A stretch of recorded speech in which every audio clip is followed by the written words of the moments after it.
Après cette première séquence qui nous a permis de faire un diagnostic sur l'état du monde, sur les multiples fractures que nous connaissons aujourd'hui, sur les défis à relever, je vous propose dans cette deuxième partie plutôt de voir aussi quelles sont peut-être les façons de construire la paix, quelle peut être la responsabilité notamment de l'Europe.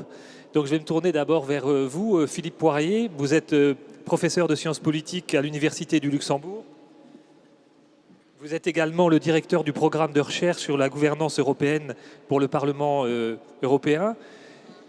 Quelle est la responsabilité de l'Europe, de la Commission européenne, du Parlement européen dans ce contexte-là, mais plus largement de toutes les institutions qui gravitent autour des institutions européennes, dans un contexte qui est quand même tout à fait inédit. Effectivement, c'est celui aujourd'hui de la guerre en Ukraine. On a vu au moment du Covid comment l'Europe, qu'on trouvait trop lente, trop passive, avait été capable de réagir. On a vu aussi que l'Europe avait été capable d'être solidaire de l'Ukraine. Quelle est la responsabilité de l'Europe pour construire peut-être cette paix de demain, notamment sur la frontière est de l'Europe? D'abord, merci de votre invitation, l'association Bonne Nouvelle et le diocèse de Rennes. Et je répondrai à votre question en reprenant certains des propos de M. Le Drian. L'Union européenne et les organisations qui ont été créées pour la paix et la sécurité en Europe, l'OSCE, ont été construites à partir d'une pratique des relations internationales qui disparaît sous nos yeux. L'Union européenne a été construite dans ce qu'on appelle le cadre fonctionnaliste des relations internationales et normatif idéaliste, c'est-à-dire par le droit, par l'interdépendance, par le partage des valeurs, capable de construire un monde multipolaire, multilatéral, où chacun des acteurs est prêt à négocier quelque chose, car il va lui en ressortir un bien, bien plus grand. Ce monde-là, le monde de la fonction et le monde de la norme, actuellement est en rétraction. Donc les institutions européennes ont beaucoup de mal, ont eu beaucoup de mal et auront beaucoup de mal encore à s'adapter à la nouvelle réalité. Et quelle est cette nouvelle réalité ou cette nouvelle pratique des relations internationales? Eh bien, malheureusement, ces deux pratiques sont la pratique réaliste et la pratique hégémonique, ce que M. Le Drian a appelé la nostalgie des empires. La pratique réaliste, c'est quoi? C'est ne pas accepter le compromis, la concession. C'est c'est vouloir absolument défendre son intérêt jusqu'au bout, jusqu'à l'absolu. Or, l'Union européenne n'a pas été construite de cette manière-là, puisqu'elle est construite justement sur le principe de la concession, du consensus, de trouver des solutions communes et de solidarité. Donc il va falloir que l'Union européenne passe à un niveau supérieur.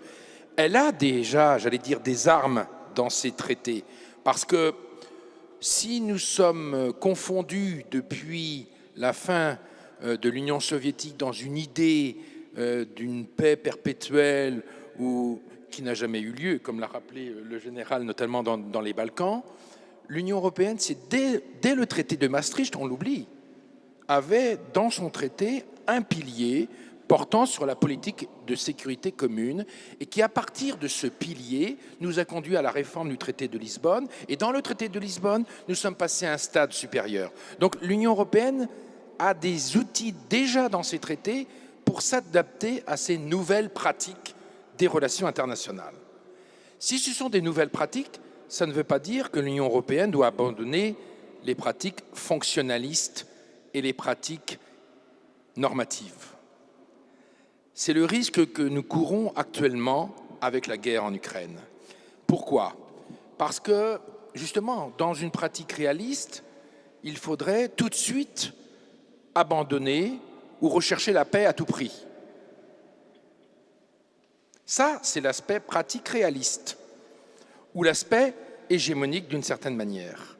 L'Union européenne et les organisations autres, le Conseil de l'Europe, l'OSCE, ne doivent absolument pas abandonner l'aspect pratique normatif et l'aspect fonctionnaliste. Si nous les abandonnons, nous risquons d'être ce que nous ne sommes pas, une puissance affaiblie. Donc la puissance ne peut pas simplement reposer sur la puissance militaire de la sécurité et de défense, ça c'est clair. L'Europe est une puissance d'attractivité par la norme et par la fonction. J'espère que je m'exprime bien de ce point de vue-là. Je vais vous prendre, et je vais finir là-dessus pour laisser la parole aux autres intervenants et intervenantes. Je vais vous prendre l'exemple de l'Ukraine, justement. Dans les relations internationales, au-delà de ces 4 pratiques, il y a 3 principes. Le non négociable, le négociable acceptable et l'acceptable. Le non négociable, ce sont les principes normatifs. Nous ne devons pas renoncer au principe de la démocratie, à la valorisation de certaines règles dans le droit international. Or, dans le cas de l'Ukraine, au sein même de l'Europe, où des amis de l'Europe nous poussent à abandonner ou à relativiser ces principes normatifs. Il ne le faut pas. Deuxième élément, le négociable acceptable. Qu'est-ce que le négociable acceptable? C'est d'essayer de refaire partager des intérêts communs aux belligérants. Ils ont des intérêts communs à rechercher la paix. Et là, l'Europe peut jouer ce rôle d'intermédiaire, de recherche d'intérêts communs.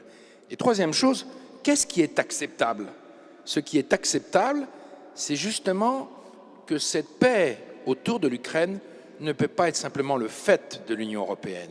Il faut admettre que nous vivons dans un monde beaucoup plus équilibré, transformé, beaucoup plus avec d'autres acteurs, et nous aurions tout intérêt, et c'est curieux de dire cela, une Europe est forte si elle apprend aussi à décentrer son regard d'elle-même et à construire des coalitions autour de la paix en Ukraine avec des acteurs qui n'ont pas directement maille à partir dans le conflit, par exemple des pays qui sont dépendants du blé comme l'Égypte, les amener sur le terrain de la négociation de la paix avec l'Europe, avec l'Union européenne.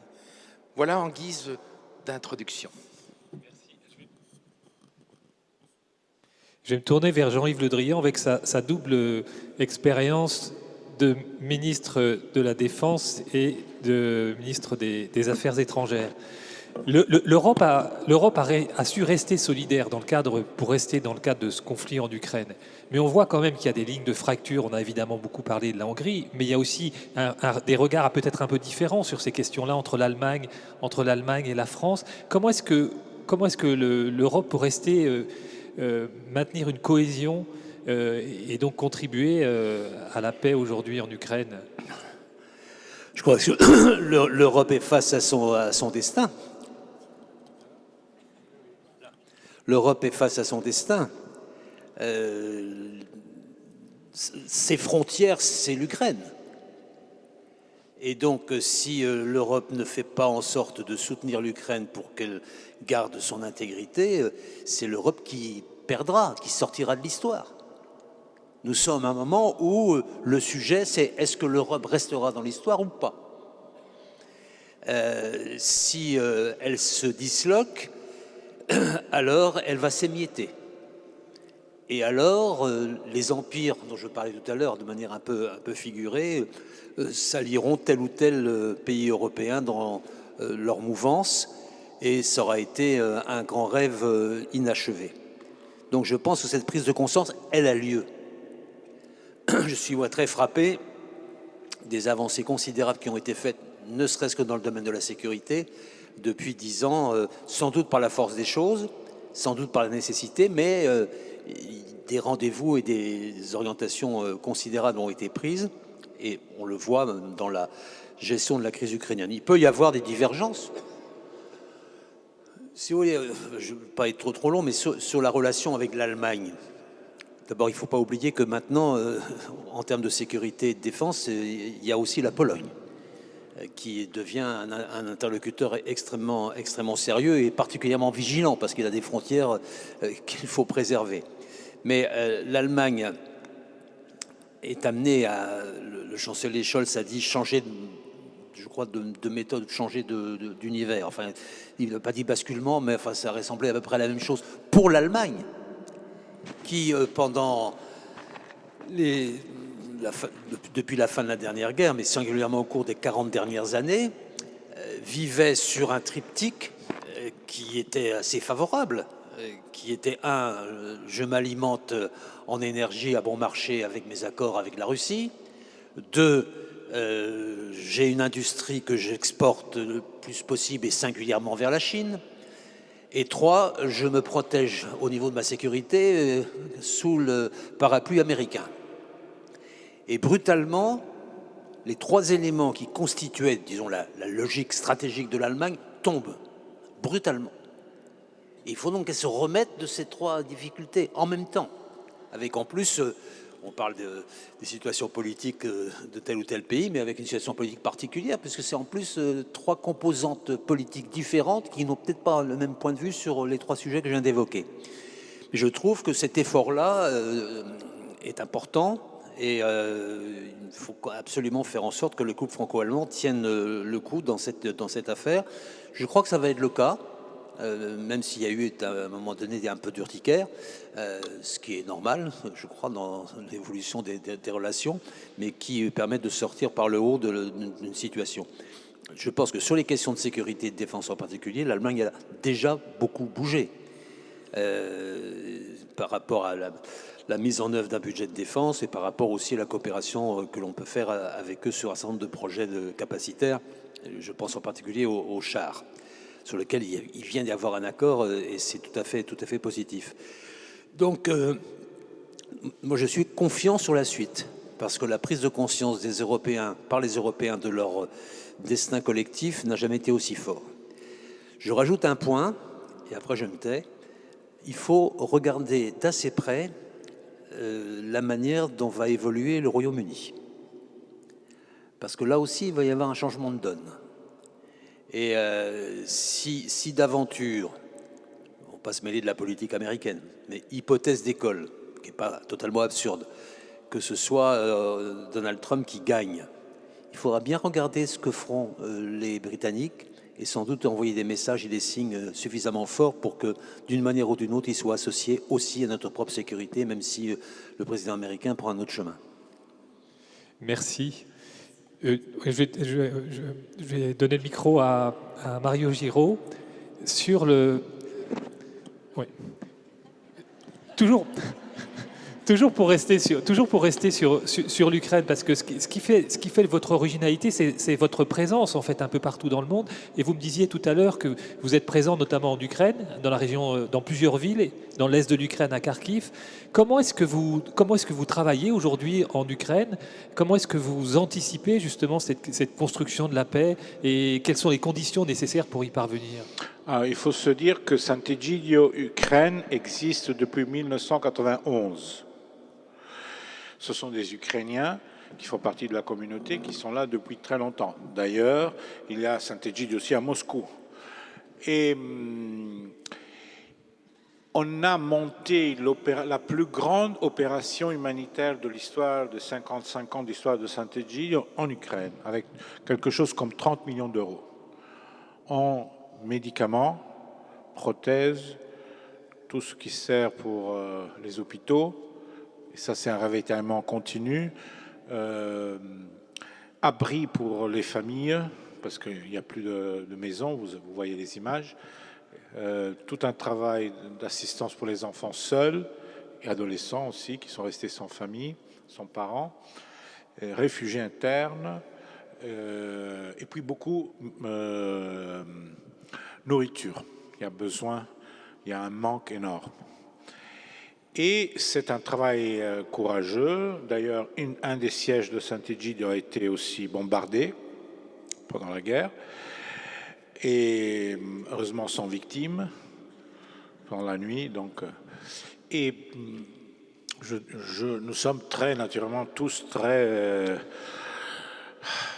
comment dire, en admiration du courage de ces jeunes adultes qui travaillent, qui servent les pauvres aussi dans une situation de guerre, qui ont choisi de ne pas quitter leur pays, beaucoup de femmes et de filles qui sont restées, etc. C'est un travail énorme et je peux témoigner dans ces derniers temps l'épuisement de la population civile. L'épuisement commence aussi des critiques à la gestion du gouvernement. Vous avez vu que, par exemple, la loi qui devait passer au Parlement ukrainien sur la conscription obligatoire n'est pas passée.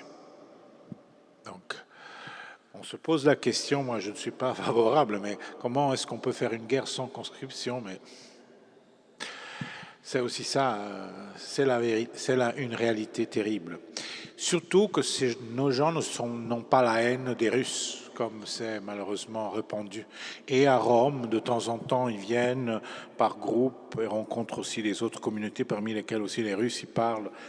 Et nos Russes sont désespérés pour la situation que vous connaissez, etc. Mais la guerre, naturellement, c'est terrible pour tous, est terrible pour tous. Alors, qu'est-ce qui va se passer? Moi, je pense que ce qui va se passer, si on a la chance, donc s'il n'y a pas une rupture du front avec écrasement de l'Ukraine, ce qui obligerait les Européens et l'OTAN à intervenir, ça c'est clair. On s'est trop engagé pour ne pas le faire, le président Macron l'a dit, même si personne ne le veut. Mais c'est, comment dire, l'histoire. Ce qui va se passer, si on a la chance, c'est que les choses plus ou moins s'arrêtent là où elles sont et l'Ukraine doit objectivement, de facto, même pas de jure, pas en principe, renoncer aux territoires que les Russes ont conquis et qu'ils vont garder. Même si c'est des territoires brûlés, sauf la Crimée. Et ça, naturellement, ça contredit la loi internationale, tout l'aspect des principes que disait le ministre avant, etc.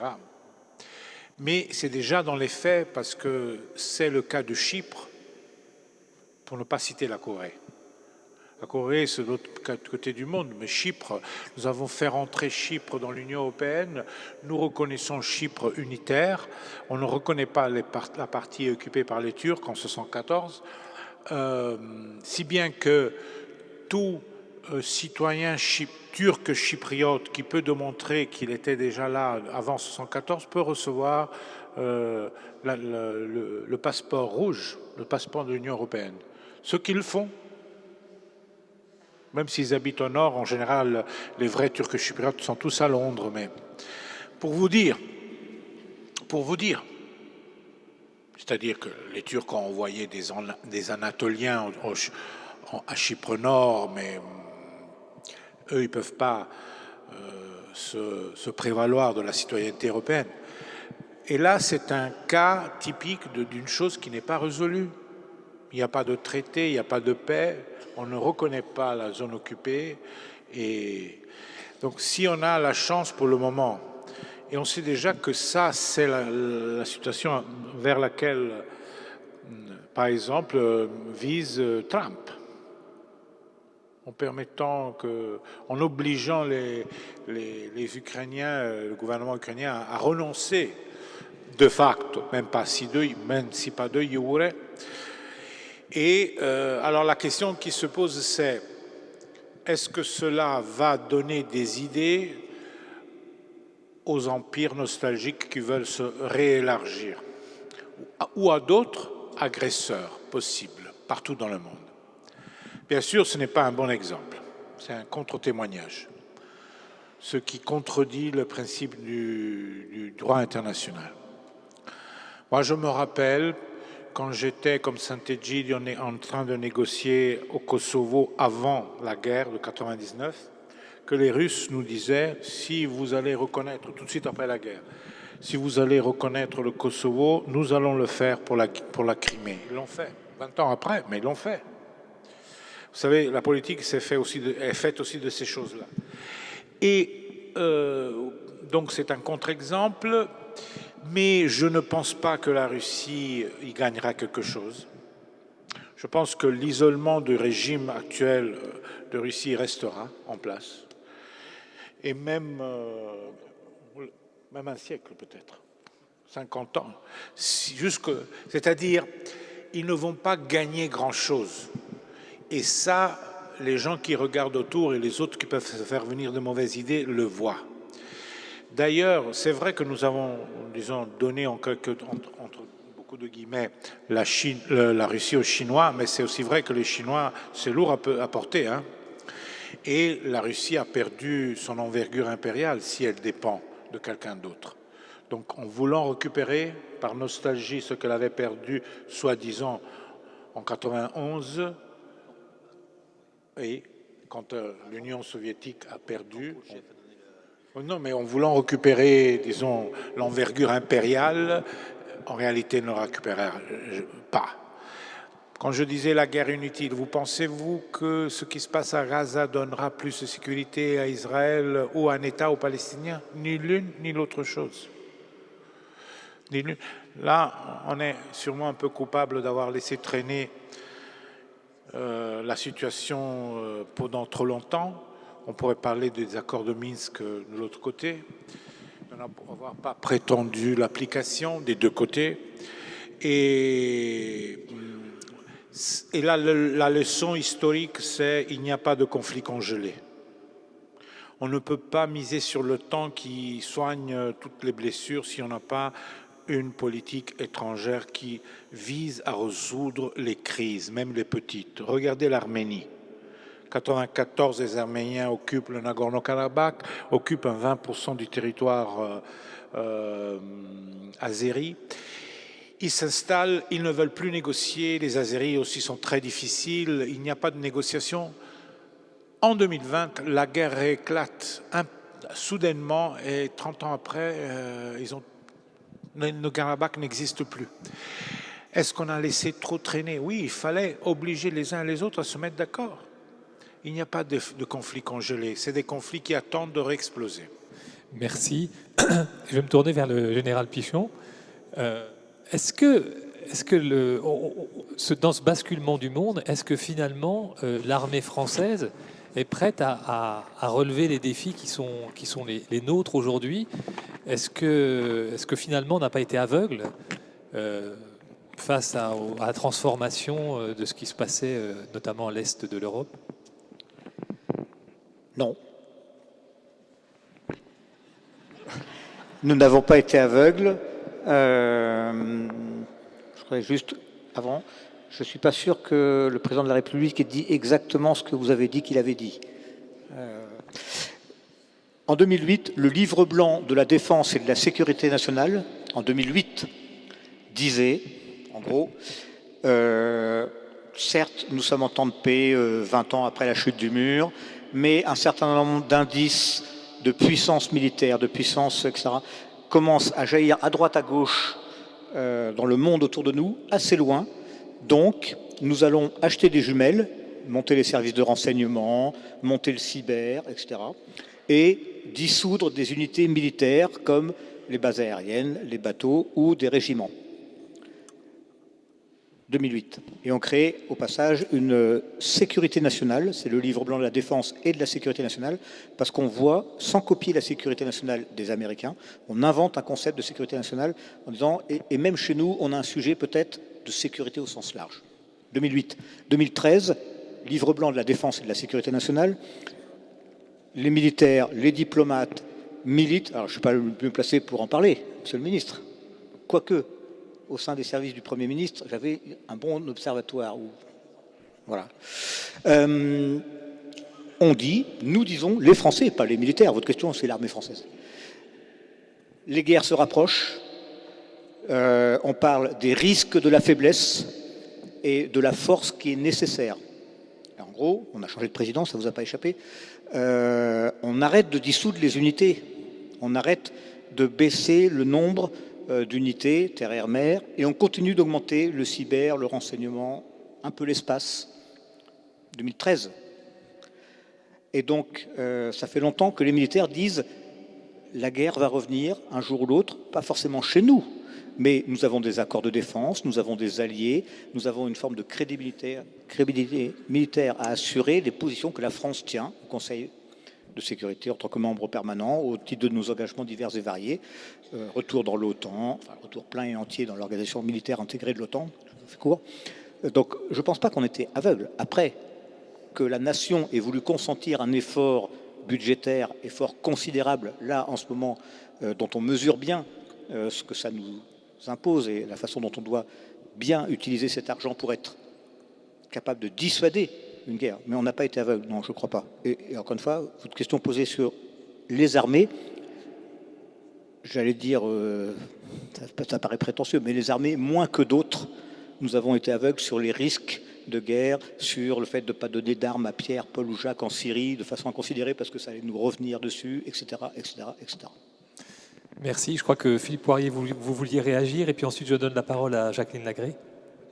Ou d'abord, sur l'importance, Madame Lagré, vous êtes philosophe, vous êtes spécialiste de... Oui, je vais d'abord dire à Mario qu'il se rassure. Hein, il y a une femme quand même dans les intervenants.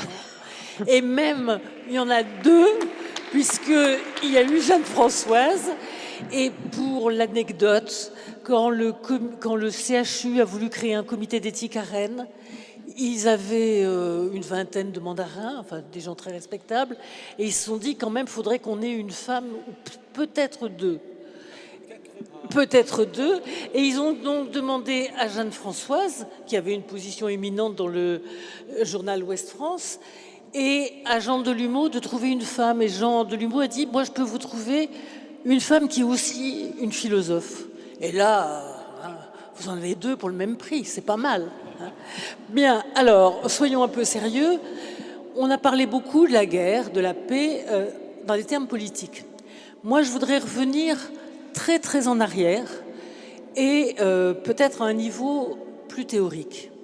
Pourquoi? Parce que les hommes, dans l'ensemble, hein, les communautés humaines, sont confrontés à trois types de violences. La violence de la nature, qui ne nous est pas toujours favorable. À cela, on répond par la technique. La violence des autres hommes qui empiètent sur notre territoire. À cela, on répond par la politique. Mais il y a aussi la violence des désirs et des pulsions. Et à cela, on répond par l'éducation. Or, il ne peut pas y avoir de goût pour la paix s'il n'y a pas une éducation à la paix. Or, cette éducation, elle doit prendre en compte le fait qu'on ne résout pas le conflit par la violence, qu'il y a une opposition radicale entre le langage raisonnable et véridique et la violence. Donc le désir de paix, je crois, doit être construit dès la petite enfance, mais plus encore à l'école. Et là, je pourrais faire un excursus pour vous dire d'où l'importance de la philosophie, mais je ferme la parenthèse, vous aurez tous compris. Et parce que c'est cette éducation qui va faire prendre conscience que face à cette violence multiple, on ne peut répondre que par la concorde, c'est-à-dire en fait par la solidarité, on a besoin les uns des autres, par la confiance, parce que si on veut faire quelque chose et si on s'engage sur une promesse, il faut qu'on puisse croire que l'autre va la tenir, la confiance, la collaboration et la concorde. Donc, évidemment, je laisse à d'autres bien plus compétents le soin de régler par voie diplomatique le chemin de la paix, mais je peux dire que ce dont je suis le plus fier dans ma longue expérience de professeur de philosophie ou de médiateur à l'université ou de membre du comité d'éthique, c'est d'avoir pu permettre à des personnes intelligentes, braves, mais menées comme tout le monde par leurs préjugés, leurs opinions, leurs pulsions, de comprendre que si on s'arrêtait un peu, et puis si on prenait le temps d'écouter l'autre, même un petit moment, et puis de lui répondre et de repenser ses propres convictions en fonction de ce qu'on a entendu de l'autre, on aurait fait un grand pas vers la paix. Et ça, chacun d'entre nous est capable de le faire là où il vit. On n'est pas des politiques.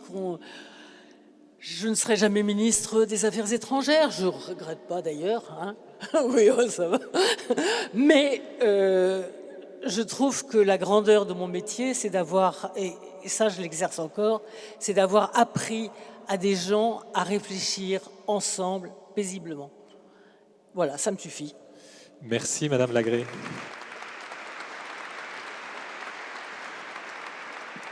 Importance de l'éducation, Monseigneur d'Ornelas.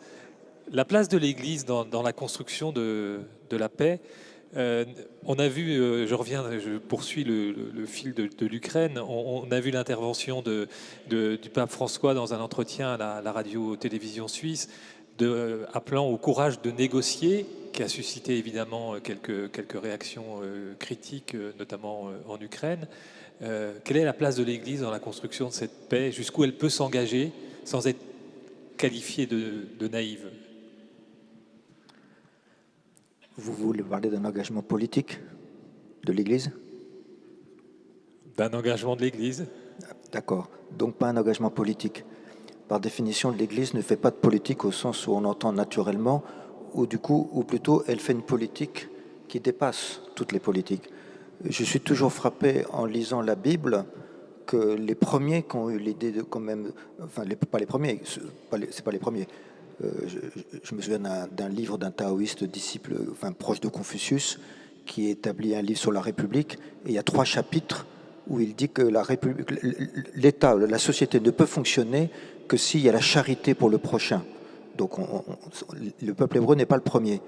Mais quand même, je suis frappé de voir que le peuple hébreu, que le plus petit peuple que porte la terre par rapport au peuple égyptien, le peuple syrien et le peuple babylonien, soit un peuple qui invente l'espérance de la paix. C'est très impressionnant quand le livre d'Isaïe commence par le prince de la paix et se termine au chapitre 66 par la paix qui viendra comme un fleuve. Voilà, la paix viendra comme un fleuve. Alors, ou bien c'est des naïfs, et l'Église étant héritière d'Israël, du peuple d'Israël, pas de l'État d'Israël, du peuple d'Israël, ou bien l'Église partage cette naïveté, la paix viendra comme un fleuve, il y a un prince de la paix parmi nous, ou au contraire, l'Église est convaincue qu'il y a plus d'hommes et de femmes, peut-être par l'éducation, peut-être tout simplement parce qu'ils écoutent leur conscience et ils s'écoutent les uns les autres, ils arrivent, comme dit Mme Lagré, à parler paisiblement ensemble dans leurs différences pour chercher ensemble un chemin. C'est là où je pense beaucoup à l'éthique du dialogue qui est bien plus forte que l'éthique de la discussion. Peut-être. En tout cas, je constate qu'il y a beaucoup d'hommes et de femmes pour qui la paix a du prix. La paix est sérieuse. Ça vaut le coup de donner sa vie pour la paix. Ça vaut le coup de risquer sa propre vie pour la paix. Et d'où ça vient? Personnellement, l'Église catholique continuera inlassablement, quels que soient les soubresauts de l'histoire, parfois des soubresauts dramatiques, et peut-être qu'on s'approche de soubresauts qu'on n'a jamais connus. L'Église continuera infailliblement, me semble-t-il, à travailler pour la paix. Pourquoi? Parce que la paix, c'est toujours quelque chose qui se fait, qui se fabrique. Heureux les artisans de paix. Donc la paix, ça se fabrique. Et deuxièmement, il y a quelqu'un qui nous aide à cette paix. La paix est la conjonction du divin, du prince de la paix, de Dieu lui-même, qui fait advenir le désir de paix, qui fait advenir le cœur en paix, et le travail des hommes et des femmes qui ont le cœur en paix pour la paix. Je termine en disant simplement cette affirmation que j'ai entendue quand j'étais étudiant en théologie en Suisse, à Fribourg, sur la colline qui s'appelle la colline de la Miséricorde. C'est pour ça qu'on peut avoir tous les diplômes gratuitement, si je peux dire, sans travailler, sur la colline de la Miséricorde. Et ce professeur de théologie qui a été exfiltré du Brésil à cause de la dictature brésilienne, c'est un dominicain, il avait fait des reportages sur le succès de la dictature brésilienne. Il avait fait un reportage où il y avait tous les manteaux de fourrure de tous ces gens qui dirigeaient de façon dictatoriale le Brésil, et c'était marqué « Voici les dictateurs ». Voilà, le seul article. Donc, il a fallu l'exfiltrer du Brésil. C'est un homme que je vénère, le père Pinto de Oliveira. Et le père Pinto de Oliveira, en cours, a dit cette chose qui m'a beaucoup frappé, qui est rentré ici, qui n'est jamais sorti. Il y aura toujours des guerres. L'être humain est ainsi fait qu'il y aura des guerres. Ce n'est pas dramatique qu'il y a des guerres, disait-il. Donc il avait subi la dictature au Brésil. Mais ce qui est dramatique, c'est qu'il y ait des gens qui veulent faire la paix en ayant le cœur en guerre. Et cette phrase m'a beaucoup frappé. Il y a des gens qui veulent faire la paix en ayant le cœur en guerre. Or, quand je lis les béatitudes, je constate que la dernière béatitude dans l'évangile de Saint Matthieu, c'est bienheureux les artisans de paix, mais avant, il faut bienheureux les cœurs purs, avant, bienheureux les miséricordieux, avant, bienheureux les assoiffés de justice, avant, bienheureux ceux qui pleurent, c'est-à-dire ceux qui ne sont pas indifférents à la souffrance des autres, et avant, bienheureux les pauvres, pas ceux qui veulent posséder, les pauvres en esprit. Et il me semble qu'il y a tout ce chemin qui permet de faire en sorte qu'il y ait un cœur en paix qui est capable de travailler pour la paix. Voilà l'espérance de l'Église et le travail, à mon avis, permanent que l'Église essaiera de faire pour que des cœurs en paix travaillent à la paix. Merci, Monseigneur Dornelas.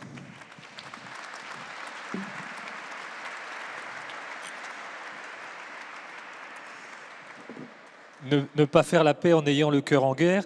Frère Émile, vous représentez la communauté de Thésée, qui a été créée en 1940 par Frère Roger. Elle était tout proche de la ligne de débarcation. Elle a accueilli des réfugiés, notamment des réfugiés juifs. Ensuite, elle a repris ses activités après la Seconde Guerre mondiale. La paix a toujours été, la paix et le dialogue ont toujours été au cœur de la communauté de Thésée. Et vous allez d'ailleurs organiser des rencontres à Tallinn, en Estonie, en 2024, c'est ça ? Et comment est-ce que vous travaillez justement, quel est le message que vous voulez faire passer ce soir sur la paix ? Oui, c'est vrai que Thésée est né pendant la guerre. On l'oublie parfois, on pense à Thésée, peut-être c'est les années 60. Non, c'est une période très dure de l'histoire qui pousse ce jeune homme de 25 ans, Frère Roger, à s'installer dans ce petit village de Bourgogne où il veut accueillir des gens qui sont en détresse. Et puis après, il veut accueillir des prisonniers allemands. Et c'est comme ça que Thésée commence, déjà avec ce projet de réconciliation. Il croit que c'est possible. Et c'est peut-être le message que je veux faire passer, peut-être que les possibles sont plus nombreux et le possible est peut-être plus grand que nous n'osons le penser. Et c'est peut-être le rôle des églises de le rappeler aussi. J'étais frappé ces jours-ci, je suis heureux de le dire à Rennes parce que c'est en lien avec un philosophe pour qui Rennes a beaucoup compté. J'ai visité ce matin l'endroit où il a été recueilli par ses grands-parents quand il avait 2 ans, Paul Ricoeur, qui venait beaucoup à Thésée, qui venait prier avec nous presque chaque année pendant très longtemps. Paul Ricoeur avait un vocabulaire souvent très différent de celui de Frère Roger. C'était le vocabulaire d'un grand philosophe. Frère Roger s'exprimait très simplement, c'était un écrivain, mais il s'exprimait très simplement. Mais le mot imagination comptait beaucoup pour Paul Ricoeur. On en a parlé, je crois, la semaine dernière, lorsque est paru son gros livre de cours qu'il a donné à Chicago dans les années 70 sur l'imagination. Frère Roger a beaucoup parlé d'imagination également.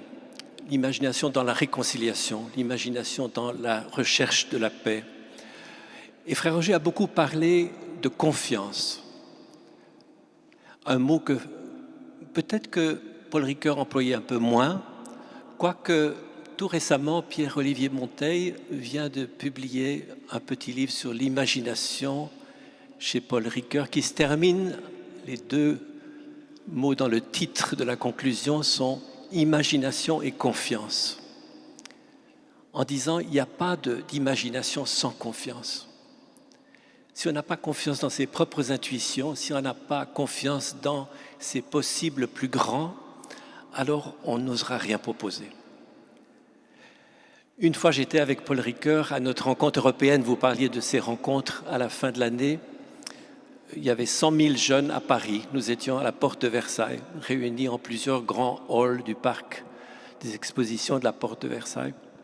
Et Paul Ricoeur aimait venir prier avec nous. J'étais allé l'accueillir. Des journalistes l'ont reconnu. Ils ont dit « Est-ce qu'on peut interroger Paul Ricoeur ?» Et je savais d'expérience parce que il était déjà venu avant, des journalistes avaient posé la même question. Il avait dit non. Je suis venu prier, je ne suis pas venu donner des interviews. J'ai dit au journaliste, je pense qu'il va dire non, mais je vais lui poser la question. Et il a dit oui. Et on s'est retrouvés derrière la décoration. Les grands pavillons du parc des expositions étaient décorés avec des icônes, des tissus orange. Et Paul Ricoeur était là. On lui a posé la question que vous me posez maintenant. Quel est le message que vous percevez dans ces rencontres? Et lui qui écrivait des livres parfois difficiles à lire, il faut le reconnaître, il a dit cette réponse toute simple, très limpide. Il a dit, le message que je perçois ici, en voyant tous ces jeunes, c'est ne construisez pas votre vie sur la peur. Ne construisez pas votre vie sur la peur. Et je crois que c'est ça à Thésée que nous cherchons à faire découvrir à ceux qui viennent, les jeunes qui viennent très nombreux tout au long de l'année, c'est que Dieu nous donne d'autres fondements que la peur, que la méfiance. Monseigneur Tondela a parlé je le traduis comme ça, du goût de la beauté, de la curiosité de l'autre. L'Europe vit un peu de ça à Thésée aussi, pas seulement l'Europe, il y a des jeunes du monde entier, mais quand un jeune développe le goût de la vie, cette curiosité de l'autre, alors on travaille pour la paix. Et quand il trouve des fondements autres que la peur, là aussi je pense que nous travaillons pour la paix. Notre travail, c'est un peu comme Madame Legreux le dit, c'est en amont, c'est l'éducation à la paix. L'UNESCO avait donné ce prix à Frère Roger d'éducation à la paix, parce qu'il faut, une fois que les armes parlent, qu'est-ce qu'on peut nous mais en amont, nous pouvons tous travailler pour préparer les esprits à la paix, trouver une confiance et aider à ce que l'imagination se déploie. Merci beaucoup.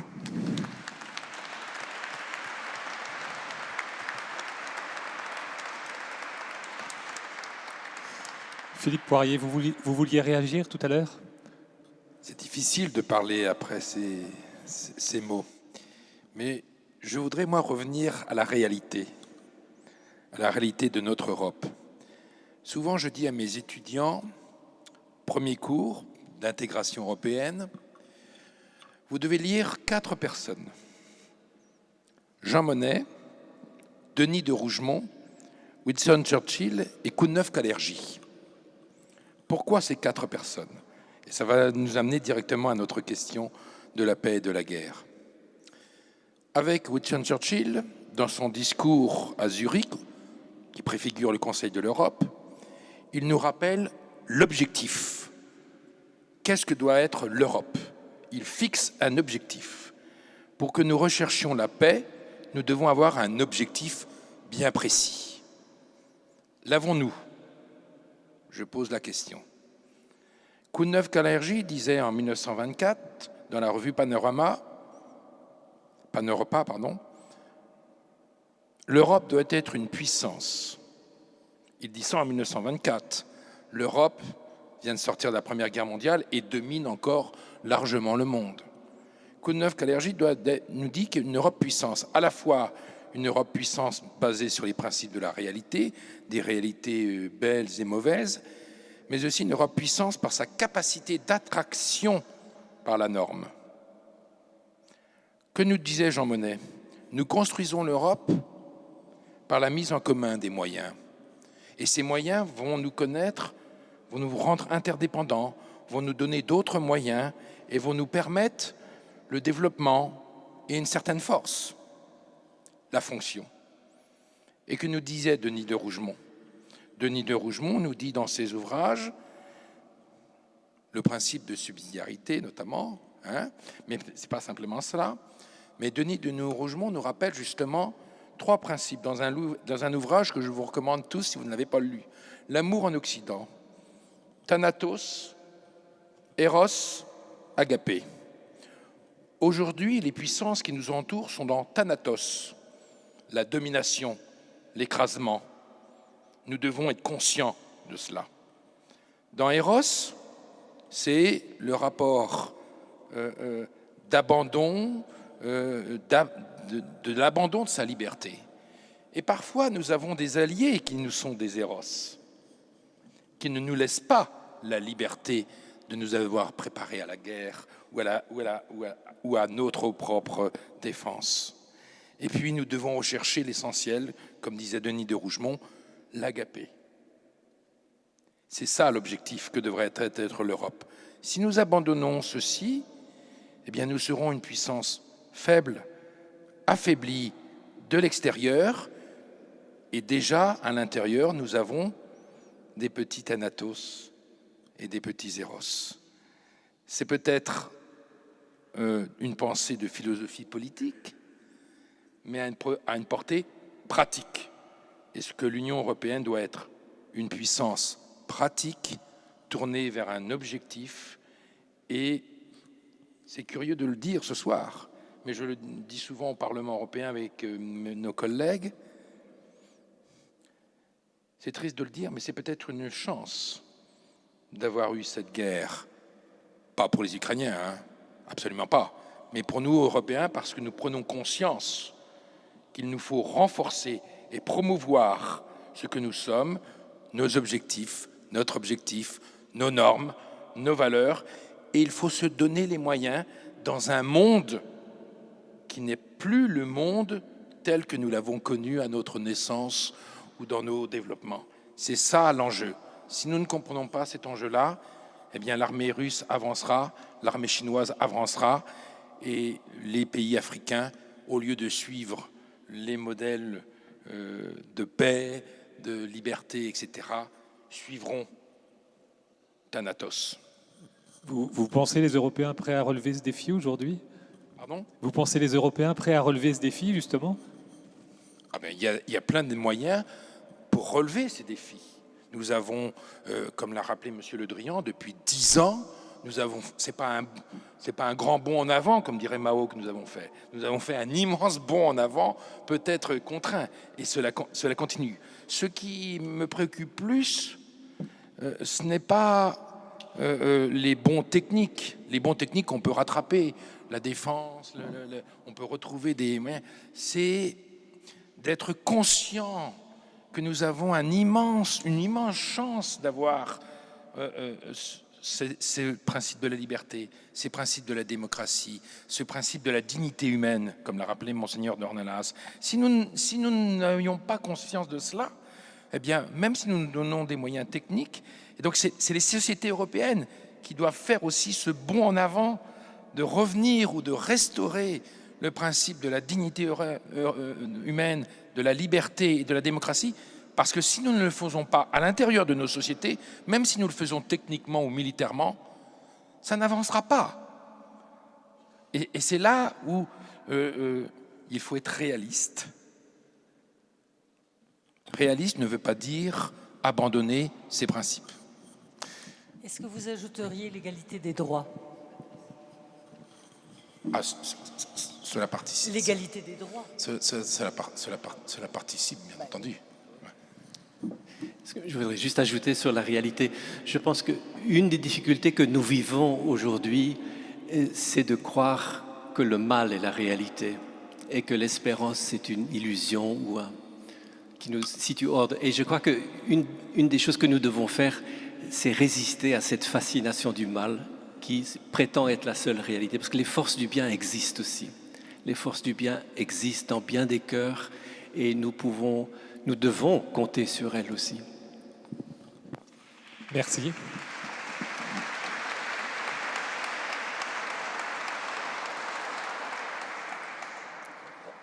On va peut-être vous laisser un temps de questions à la salle. Je suis sûr qu'il y a plein de questions. Est-ce qu'on a un micro? Sinon, moi, je vais passer avec un micro. Est-ce que levez la main, ceux qui ont des questions? Jean-Claude Moisan, de l'Université européenne de la paix, Brest. La France possède l'hymne national le plus violent du monde, la Marseillaise, et forcer les enfants de l'école primaire à apprendre et à chanter ce chant de guerre n'instille-t-il pas une violence dans leur esprit pour toujours? Donc, comment pourrions-nous effectivement peser pour que soient changées ces paroles guerrières pour les remplacer par un chant pacifique tel que celui qui a été proposé par William Albright en 2005? Voilà, beaucoup de personnes déjà ont pris ce chemin-là, donc je sollicite effectivement l'appui de vous tous qui êtes à la tribune et puis également de vous tous qui êtes ici rassemblés aujourd'hui. Graham Allwright. Non, moi j'aurais cité Graham Allwright aussi. J'aurais cité Graham Allwright aussi. Mais simplement, il n'y a pas d'histoire derrière, c'est ça le problème.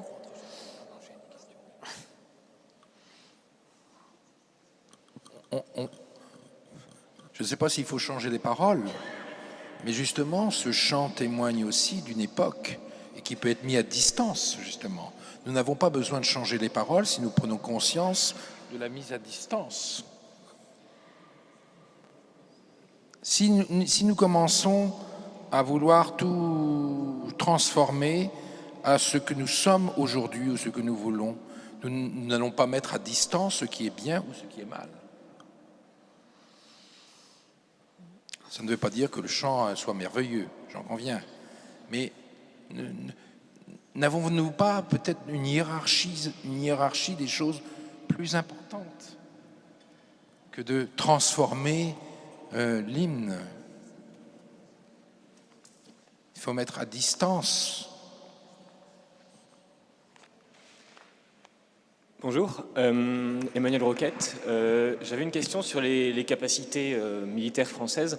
On a l'impression que ces dernières années, la France a beaucoup misé sur une armée de petite taille, très spécialisée, avec des grosses capacités de projection et avec un matériel très avancé et très cher. Et que le conflit ukrainien révèle qu'en fait, ce qui fait la différence, c'est les drones à $50 et les côtés russes, plutôt un conflit attrition avec beaucoup de matériel et d'hommes. Est-ce que nous, on ne s'est pas placé dans une espèce de creux entre ces deux choses qui marchent à leur manière, avec des équipements qui sont très chers mais globalement vulnérables? Alors on a un modèle qui manque d'épaisseur, et c'est lié en partie au coût croissant des équipements. Notre stratégie de défense, pour aller au-delà du seul équipement des armées, mise sur à la fois des objets qui sont capables de répondre à ceux d'en face potentiellement qui sont les plus élaborés ou modernes. Donc c'est comme ça que se définit le niveau de ce que l'on souhaite. Premier volet. Et ce faisant, oui, on a des volumes très réduits d'équipements parce qu'on a choisi de consacrer 1, quelque chose % du PIB. Bref, c'est un choix politique en réalité sur le volume. Sur les affaires de coûts extrêmement bas, de drones, mais de plein d'autres objets duaux, c'est-à-dire qu'on achète sur étagère, etc.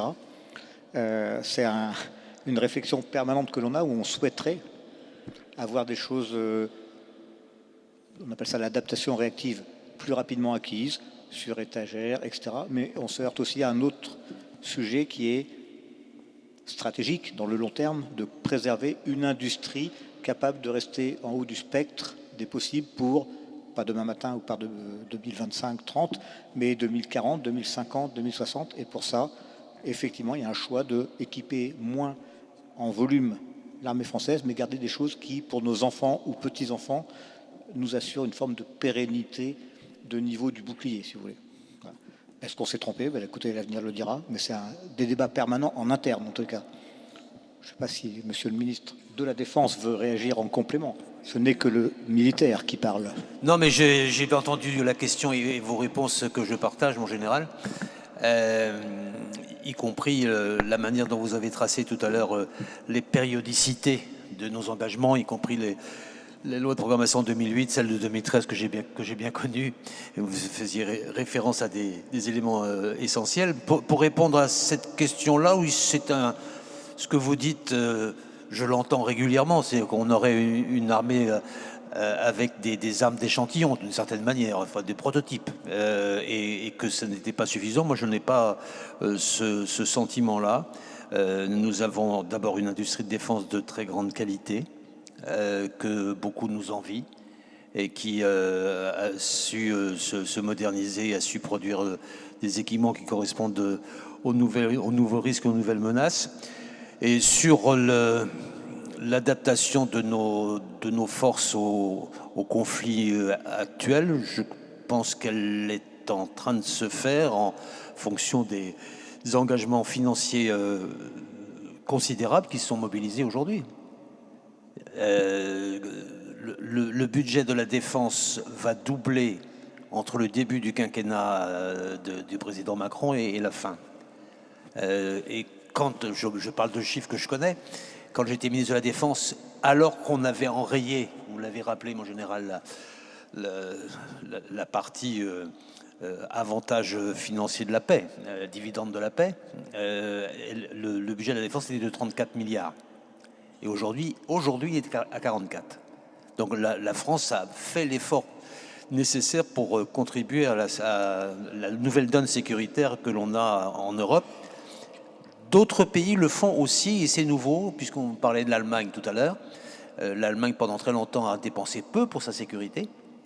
Maintenant, il commence à se mobiliser singulièrement, et il faudrait faire en sorte que ça puisse servir aussi les industries de défense européennes. C'est un autre sujet, mais un peu compliqué, mais tout à fait nécessaire dans la nouvelle donne que nous allons avoir. C'est une nouveauté pour l'Allemagne, et il faut la prendre en considération. Et je rajoute que la Pologne est en train de devenir un des pays où les enjeux de défense sont devenus essentiels et auxquels la nation polonaise contribue beaucoup. Je me permets de parler après vous, Monsieur le ministre, de reprendre la parole pour fixer quelques ordres de grandeur de ce qu'est l'armée française, échantillonnaire, pas assez. On construit des équipements, c'est vrai pour un bateau, c'est vrai pour un avion, c'est vrai pour un char, pour 40 ou 50 ans. Donc, évidemment, il est très moderne au moment où là, on fait des rénovations à mi-vie, enfin, peu importe. C'est aussi des formes d'investissement très longs, donc très coûteux pour la nation, ce qui explique ce qu'on se trompe. Je peux juste, de fil en aiguille, pour rebondir un peu sur ce que disait Mario, mais avant aussi sur les questions d'équipement de défense. Moi, j'ai le sentiment qu'à chaque conflit, il y a émergence d'innovations techniques et d'outils militaires que l'on n'attendait pas obligatoirement. Les drones. Et là, je vous suggère de réfléchir à cette situation très particulière qui fait que la marine russe est bloquée en mer Noire par une armée ukrainienne qui n'a pas de marine. On est quand même dans une configuration étonnante qui fait que la quasi-totalité de la marine russe qui est en mer Noire, la marine de cette zone-là, je ne parle pas de la mer Baltique, est bloquée en mer Noire et ne peut plus servir parce que les Ukrainiens ont utilisé des techniques spécifiques pour enrayer la capacité d'action de la marine russe qui est bloquée. Je vais revenir sur l'Ukraine par rapport à ce que disait Mario. Tu as envisagé 2 scénarios. Il y en a quand même un troisième. C'est qu'il peut y avoir une percée ukrainienne. Moi, je ne l'exclus pas. Pourquoi ? Parce que l'effort de solidarité capacitaire va commencer à se traduire très concrètement dans le renforcement de l'armée ukrainienne, que les Américains mobilisent ou pas les 60 milliards qui sont encore en réserve dans le vote du Congrès. Ça va se sentir, y compris en termes de formation, y compris dans les dispositifs d'aviation, y compris dans le renforcement du solaire. Et que on dit souvent que la Russie a en termes militaires, on dit la profondeur stratégique, je crois, si j'ai pas oublié, que la Russie a plus de profondeur stratégique que l'Ukraine. Oui, en partie, parce qu'il y a plus de monde. C'est vrai que la démographie est plus importante, mais la démographie est aussi, la population plus importante, mais la démographie est en difficulté. Et que par ailleurs, le fait d'avoir d'envoyer des hommes au front et auquel il faut rajouter le nombre de gens qui sont partis, 500 000, peut-être 1 million de Russes qui ont quitté après le début de la crise, fait que ça affaiblit. Et puis les sanctions finissent par donner des résultats. Et la Chine ne pourra pas compléter ou venir en substitution d'équipements nécessaires. Ils ne le feront pas, d'où l'axe que j'évoquais tout à l'heure avec l'Iran et la Corée du Nord. Donc la Russie va rencontrer des difficultés Et la profondeur stratégique peut être aussi du côté de l'Ukraine, parce que la vraie profondeur stratégique de l'Ukraine, c'est l'Europe. Donc, je n'exclus pas la troisième hypothèse. Mario me dit que je suis trop optimiste. Bon, mais ben, il faut...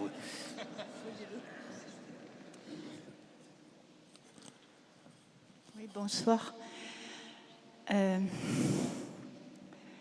Je trouve que moi, je suis venue pour qu'on me parle de la paix et quelles solutions on trouverait, on pouvait voir. Or, il me semble qu'on parle de l'armée, bien sûr. Vous avez tout mon respect, général.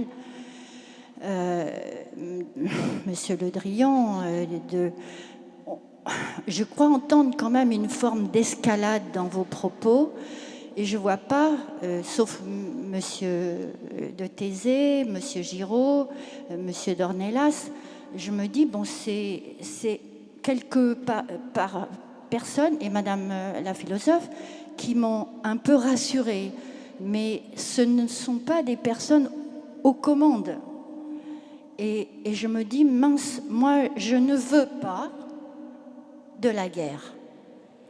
Je n'ai pas connu ça, je n'en veux pas.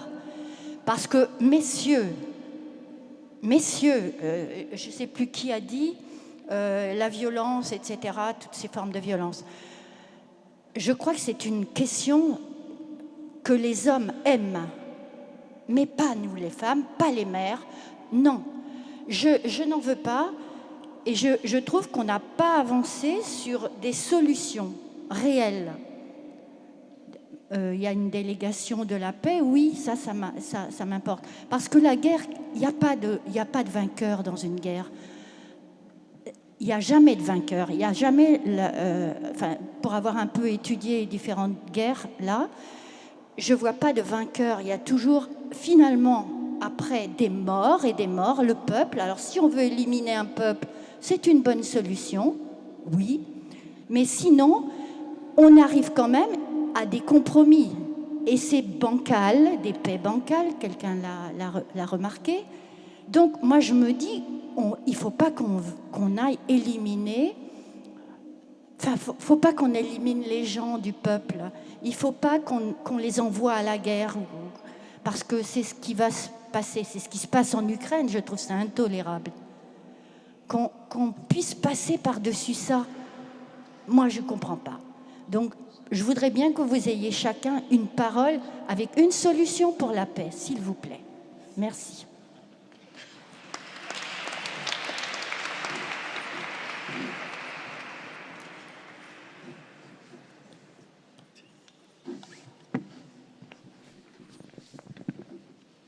Donc c'est le militaire qui va répondre en premier à cette question très importante. Le militaire n'est pas celui qui veut la guerre. Je ne sais pas si les hommes, par rapport aux femmes, sont plus belliqueux, peut-être. Ce que je sais, c'est que le militaire sait ce qu'est la guerre et sait ce qu'est l'horreur de la guerre, plus que d'autres. Donc le plus belliciste n'est pas forcément le militaire. Une fois ceci étant posé, en fait, le parallèle est souvent fait, je ne sais pas s'il est exagéré ou pas par rapport à la situation, vous savez, de 1936-1938, prendre prétexte de la minorité des Sudètes, etc. Mais la faiblesse, pour revenir à ce que j'essayais d'expliquer, n'évite pas forcément la guerre. Et aujourd'hui, on est dans une situation où nous subissons la guerre. Nous ne choisissons pas de faire la guerre, nous subissons la guerre. Et je ne sais pas jusqu'où on va subir l'agressivité de Pierre, Paul ou Jacques, ou Vladimir. Donc il faut quand même dissuader. Après, une solution pour la paix, si vous pensez à l'Ukraine ou à la Russie, moi je suis bien en mal de vous dire il faut faire ceci militairement pour assurer la paix dans peu de temps en Ukraine, notamment, vu les positions prises par les uns et par les autres. La seule chose que je puisse dire à mon niveau, c'est qu'il faut espérer, c'est pas un mode d'action dans l'armée, espérer que l'usure provoquée par la guerre dans les deux camps, et M. Le Drian a souligné que peut-être il y a des faiblesses du côté russe qu'on ne voit pas, parce qu'on ne voit pas très bien ce qui se passe sur le plan démographique, économique, etc., que l'usure amène, souhaitons-le tous, à un cessez-le-feu temporaire qui permette au moins de geler temporairement, et après, les diplomates, etc. Mais voilà, c'est plus politique que militaire, sauf effondrement d'un côté.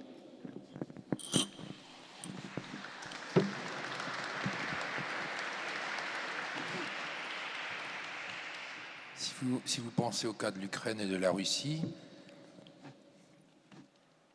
alors il faut identifier ce qui est inacceptable de part et d'autre et savoir ce qui est inacceptable pour l'Ukraine et inacceptable pour la Russie. Il faut savoir ce qui est négociable et acceptable. C'est là où est la recherche de la paix. C'est d'identifier ce qui est négociable et acceptable par les belligérants. C'est très difficile. Sauf que la paix pourrait intervenir immédiatement si M.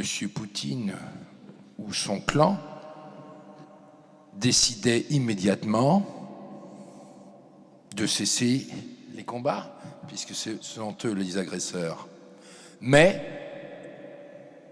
l'origine de l'agresseur n'est plus suffisante pour rechercher la paix. Dans tout conflit, et ce sont des spécialistes, ce sont des gens qui ont été en fonction, il y a des choses qu'on peut négocier. Mais alors, qu'est-ce qui est négociable dans le cas de l'Ukraine et de la Russie? Certainement pas les principes de la démocratie, de la liberté, des valeurs, du droit international. Ce n'est pas négociable, ça. Par contre, il peut être négocié certaines choses, comme déjà le meilleur échange des prisonniers, regarder quelques solutions basiques. Après, voilà. Moi, je n'ai aucune solution parce que je n'ai pas prétention à avoir des solutions, mais je répète, il faut identifier ce qui est non négociable et ce qui est négociable et travailler là-dessus. Et ce n'était pas scandaleux ce qu'a proposé le pape François. C'est peut-être mal reçu par les Ukrainiens, c'est même reçu mal par quelqu'un comme moi, mais ce n'est pas scandaleux parce qu'il va beaucoup plus loin déjà que ce que nous pensons. Et je ne le dis pas parce que j'ai à côté de moi Monseigneur Dornelas. Nous devons réfléchir un coup plus loin que le ici et maintenant.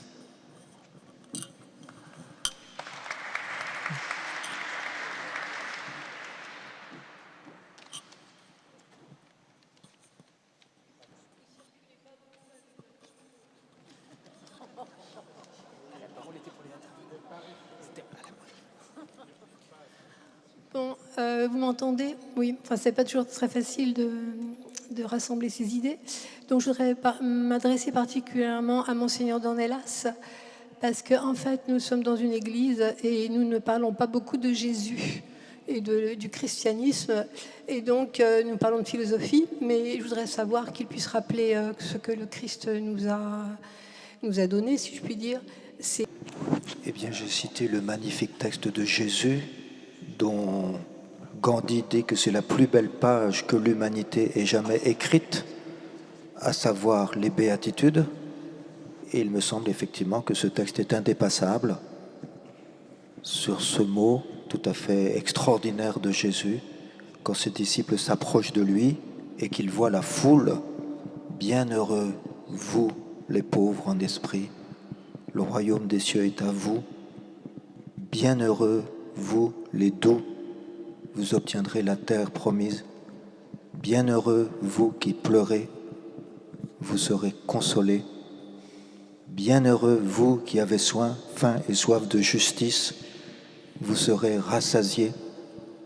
Bienheureux, vous les miséricordieux, vous obtiendrez miséricorde. Bienheureux vous les cœurs purs, bienheureux vous les artisans de paix, vous serez appelés fils de Dieu. Bienheureux si l'on vous persécute à cause de mon nom, le royaume des cieux est à vous. Je suis heureux, humblement, de me faire le porte-parole de ce texte, de ces paroles fulgurantes de Jésus. Aussi bien dans cette Église qu'ailleurs dans cette Église, il n'y aura pas d'artisans de paix s'il n'y a pas de cœur pur, de cœur miséricordieux, de cœur assoiffé de justice, de cœur qui souffre de la souffrance des autres. Et j'ai bien entendu ce cri d'une femme qui crie en disant « Je ne veux pas la guerre ».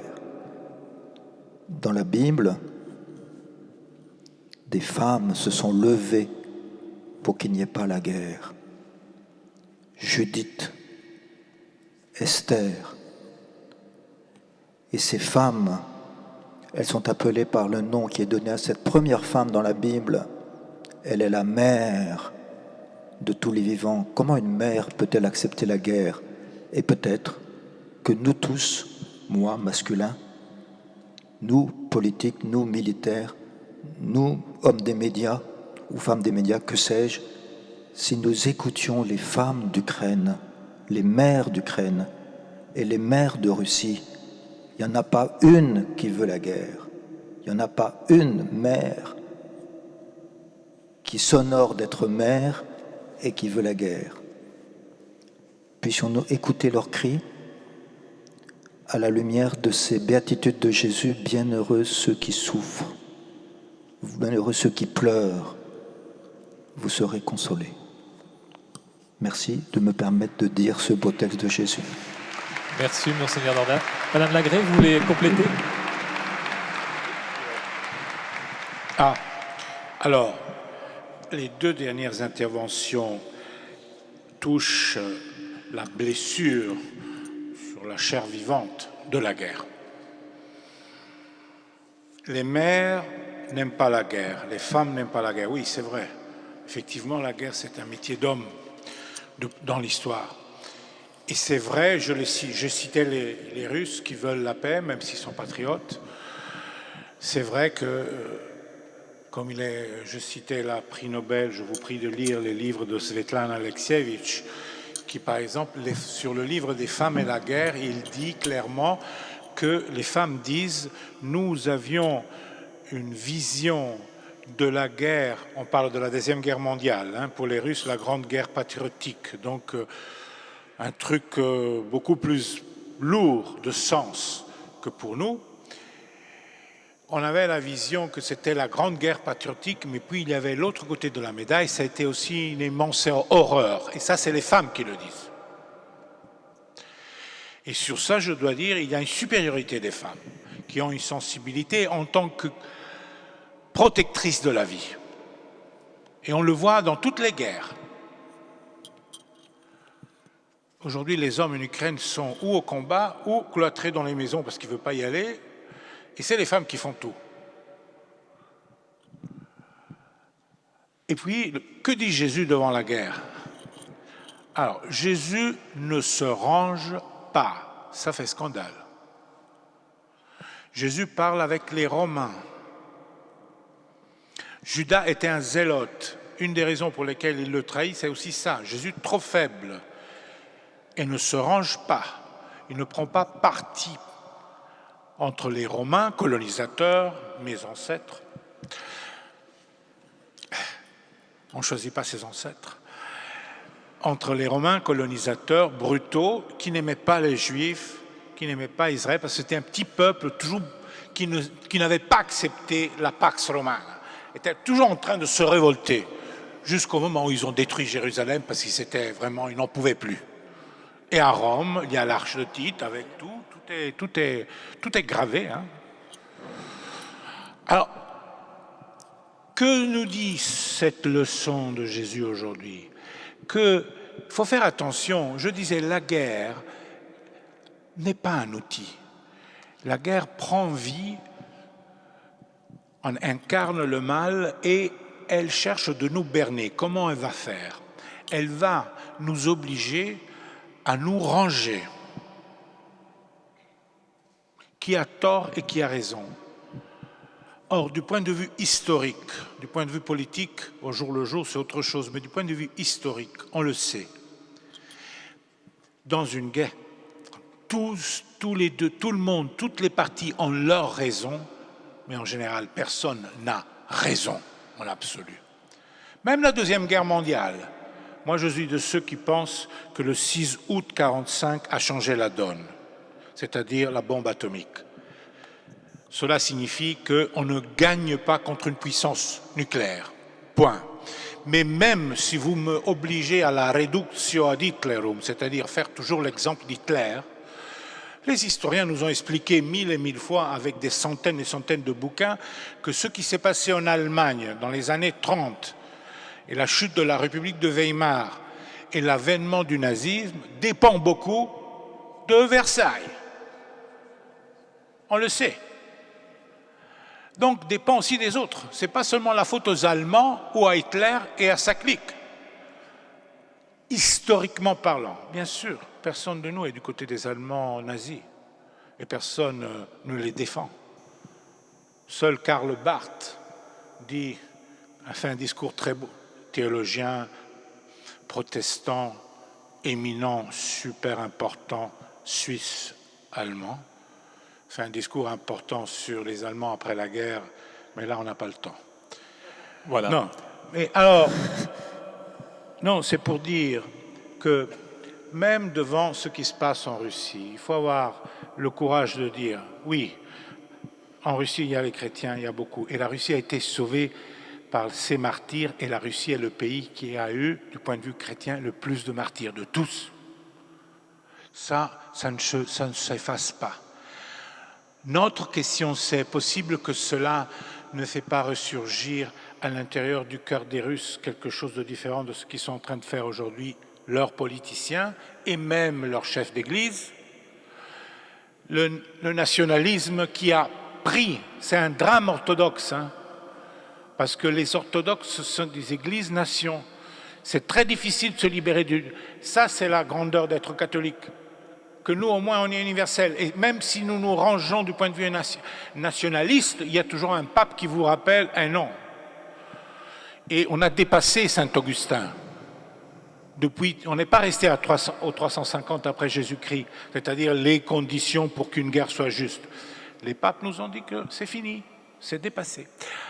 Mais pour arriver à faire un discours qui a une traduction politique, il faut avoir dans son cœur et dans son esprit et dans sa conscience, comme Madame dit, cette idée que c'est la guerre notre ennemi, c'est pas ce qui l'agresseur, l'agressé, c'est-à-dire se ranger, c'est utile pour les politiciens dire son avis, mais se ranger du point de vue de conscience, c'est un désastre, parce que la guerre a réussi à nous dévoyer en ce sens-là.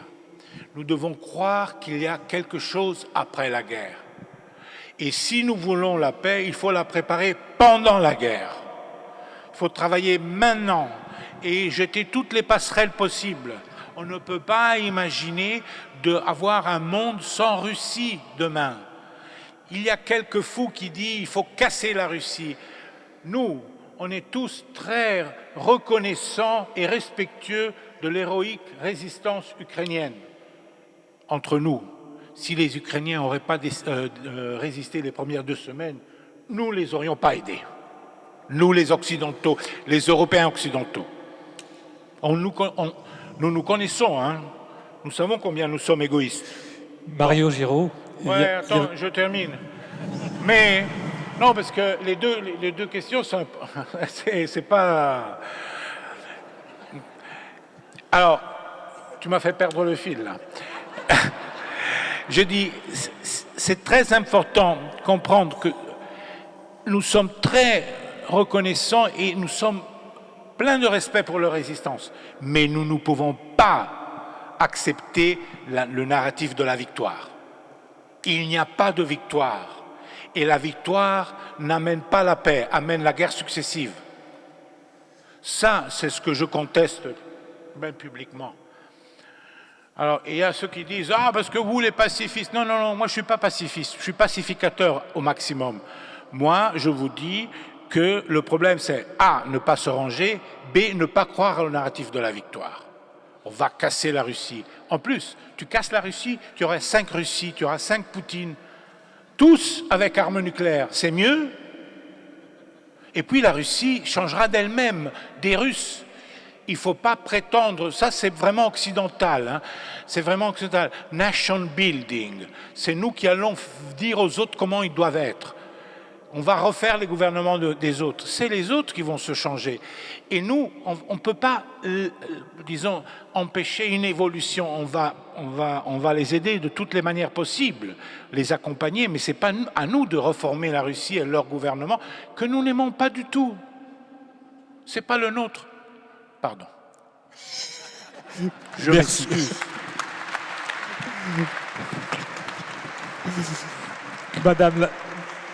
Madame Lagré et peut-être frère Émile pour conclure, si vous le voulez bien. Madame Lagré, vous vouliez réagir, non? Non, pas du tout. Ah bah alors, très bien. Frère Émile, peut-être, ce qui pourrait être le mot de conclusion ou...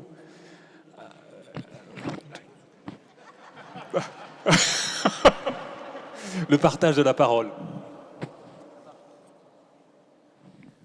Non, je peux simplement dire que j'ai été heureux d'entendre les béatitudes à nouveau. Et la première, nous en avons parlé un tout petit peu hier soir, bienheureux les pauvres en esprit. Et j'ai entendu dans ma vie une explication de cette béatitude qui dit que les pauvres en esprit, c'est ceux qui savent que Dieu est dans le réel. Et ceux qui font avec le réel. Et ce réel n'est pas facile actuellement. Et il nous est demandé de croire, dans cette période de l'histoire aussi, que le mal n'aura pas le dernier mot. Et nous avons aussi à croire cela d'une façon dynamique. Et encore une fois, peut-être avec cette capacité d'imaginer autre chose que le mal, de croire que cela aussi est vrai. C'est ce que je peux dire. Merci, frère Émile.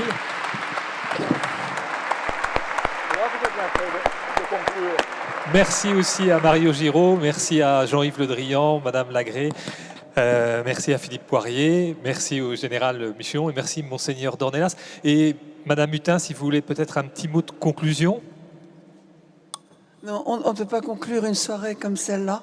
Je voulais vraiment vous remercier parce que je crois que vous nous avez apporté à tous des éléments qui vont nous permettre de mieux comprendre ce qui se passe, la réalité, mais aussi de comprendre qu'en nous, c'est ce que vous aviez dit, Monseigneur, aussi en premier, en nous, il y a quelque chose qui nous permet de devenir des artisans de paix, d'imaginer ce qu'on peut devenir, et c'est en nous, c'est une force qui nous habite. On peut dire que c'est le Saint-Esprit pour les chrétiens, mais on a une force qui nous habite et qui nous permet d'avancer.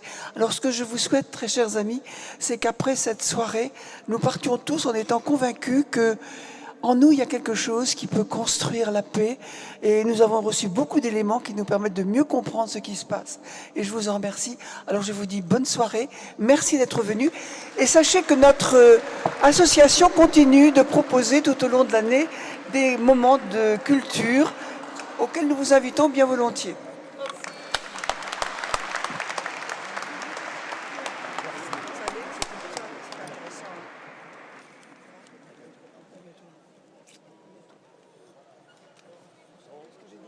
Oui, très bien, très bien, très bien. Alors, ben, voilà, on termine pile à l'heure.